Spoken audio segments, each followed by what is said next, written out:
আমাদের যে বাপদাদার ওই পুরাতন আমলের বন্দোবস্ত যে নেতার ছেলে নেতা হবে, এমপির ছেলে এমপি হবে, মন্ত্রীর ছেলে মন্ত্রী হবে, এগুলো আর বাংলাদেশে চলবে না।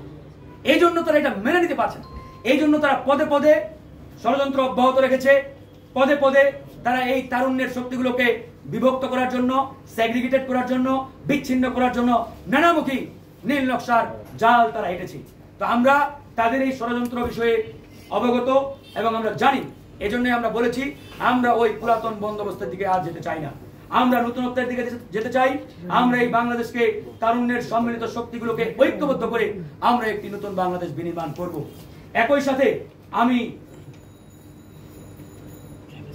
করজোরে আপনাদের কাছে আহ্বান জানাবো যে আমার বিগত সময়ের কিছু বক্তব্যে হয়তো আপনাদের কাছে একটি বিভ্রান্তি ছড়ানোর চেষ্টা করেছে আমাদের দলের সভাপতি জনাব নুরুল হক নূরকে নিয়ে বেশ কয়েকটি তথ্য ইতিমধ্যে বারবার একটি অশুভ চক্র বা গোষ্ঠী তারা সোশ্যাল মিডিয়ায় নিয়ে আসার চেষ্টা করছে। সেই বিষয়গুলো ছিল দু একটি গোয়েন্দা সংস্থা এবং বাংলাদেশের একটি কুচক্রী মহলের মিস ইনফরমেশনের কারণে দেওয়া। মানুষ যেহেতু ভুলের ঊর্ধ্বে নয়, আমি আমার সেই বক্তব্যগুলো আজকের এই সংবাদ সম্মেলনের মাধ্যমে আবারও প্রত্যাহার করছি এবং আমি অনুরোধ জানাবো, মানুষ যেহেতু ভুলের ঊর্ধ্বে নয়, আমার এই বক্তব্যের কারণে কেউ যদি কষ্ট পেয়ে থাকেন আমি আন্তরিকভাবে দুঃখিত এবং ক্ষমা প্রার্থী। একই সাথে আমাদের এই তারুণ্যের শক্তিগুলোকে যাতে ঐক্যবদ্ধভাবে আমরা সামনের দিকে এগিয়ে নিতে পারি, নতুন বাংলাদেশ বিনির্মাণের যে লড়াই শুরু করেছি এই লড়াইকে যাতে বেগবান করতে পারি এবং জনগণকে আমরা যাতে একটি নতুন বাংলাদেশ উপহার দিতে পারি, এজন্য আপনাদের দোয়া সহযোগিতা আমাদের একান্তভাবে দরকার এবং প্রয়োজন। এই বিষয়টি আপনারা অবশ্যই খেয়াল রাখবেন। আরেকটি বিষয়, ইতিমধ্যে সরকারের পক্ষপাতিত্ব নিয়ে নানামুখী আলোচনা শুরু হয়েছে। আমরা স্পষ্ট করে বলছি, এই সরকার কোনো রাজনৈতিক দলের সরকার নয়। এই সরকার একটি নন পলিটিক্যাল গভর্নমেন্ট। এই সরকারের চোখ হবে নিরপেক্ষ চোখ। প্রত্যেকটি রাজনৈতিক দলকে নিউট্রাল এবং নিরপেক্ষ চোখ দিয়ে দেখতে হবে। ইতিমধ্যে দুটো বিষয় আমাদের সামনে এসেছে। একটি হচ্ছে লন্ডনে প্রধান উপদেষ্টা বিএনপির অ্যাক্টিং চেয়ারপারসন তারেক রহমানের সাথে একটি বৈঠক করেছেন। এই বৈঠককে আমরা সাধুবাদ জানিয়েছি এবং ইতিবাচকভাবে দেখছি।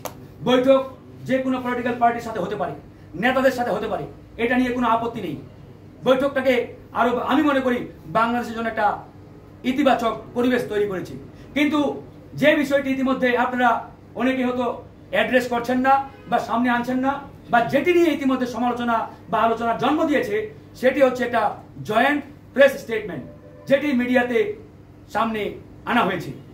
আমাদের বক্তব্যটি ছিল এরকম, এই স্টেটমেন্টটি বিএনপির অ্যাক্টিং চেয়ারপারসন ভার্সাস প্রধান উপদেষ্টা না হয়ে যদি এই স্টেটমেন্টটি এভাবে হতো যে প্রধান উপদেষ্টা ভার্সাস বিএনপি প্লাস অন্যান্য ফ্যাসিবাদ বিরোধী রাজনৈতিক দলগুলোর সম্মিলিত সমন্বয়ে একটা স্টেটমেন্ট জাতির সামনে হাজির হতো, তাহলে কিন্তু এই প্রশ্নগুলো আজ আমাদের সামনে কোনোভাবে আসতো না। আজকে অনেকেই বলাবলি শুরু করছে যে আগামী নির্বাচন কি বিএনপি একাই করবে, ওরাই অংশগ্রহণ করবে, আর কোনো দল অংশগ্রহণ করবে না, নাকি বিএনপিকে নিয়ে এই সরকার আগামী ইলেকশন এককভাবে করতে চায়? এই প্রশ্নগুলো ফেলে দেওয়ার মতো নয়। এই জন্যই আমরা এই সরকারকে পরামর্শ দিয়েছি, বলেছি যে এই ধরনের স্টেটমেন্ট দেওয়ার আগে অবশ্যই স্টেক হোল্ডার যারা, যে সকল রাজনৈতিক দল বিগত ফ্যাসিবাদ বিরোধী লড়াইয়ে অংশগ্রহণ করেছিলেন, তাদের সাথে আলোচনা করে একটা জয়েন্ট স্টেটমেন্ট দিলে সবচাইতে ভালো হতো। কিন্তু তারা সেটা না করে যেটি করেছেন, এই কারণে কিন্তু আজকে এই ধরনের নানান প্রশ্ন আজকে আমাদের সামনে হাজির হয়েছে। তারপরেও বলবো, যাই হোক, আলোচনা সমালোচনা সেই বক্তব্য আসলে তারা তাদের জায়গা থেকে দিয়েছেন। আমরা আশা করব কি আলোচনা হয়েছে তার বিস্তারিত ব্যাখ্যা সহ তারা যদি জাতির সামনে হাজির করেন, আমাদের সামনে বিষয়টা আরো খোলাসা হবে। এটা গেল একটা পার্ট। আরেকটি বিষয়, সরকার ইতিমধ্যে একটি নির্দিষ্ট দলকে অনেকভাবে পিছন থেকে